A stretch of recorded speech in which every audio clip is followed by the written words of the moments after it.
Ustedes escucharon muchas veces a la gente decir, vino Siqué, se fue Siqué, trajo Siqué, le contó Siqué. Ambas Siqué. ¿Qué es Siqué? Y nadie sabe qué es Siqué. Nadie. Yo le digo silla, van a ver la silla. Yo le digo casa, van a ver la casa. Yo le digo patio, van a ver el patio. Yo le digo pelota, van a ver la pelota. Yo le digo Siqué, no van a ver nada. Ambas es la Siqué. Esa es la presencia del guaraní en castellano. Porque cada vez que en guaraní decimos ou, catú, catú se convierte en siqué. Y siqué es un error en castellano. Siqué no está bien en castellano. Lo que yo quiero decir es vino.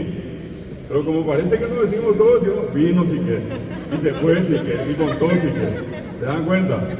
Y el otro caso más interesante es que todo el mundo, todos, nadie se escapa de esto viviendo acá, el decir cada dato un poco. O un poco. Vino, vení un poco o vení un poco. Andate un poco.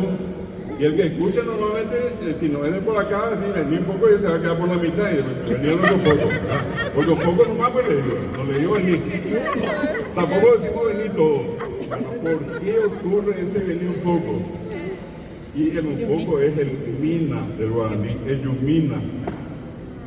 O eyumí, y al traducir decimos venir un poco, que es un poco en castellano un error sintáctico, no corresponde.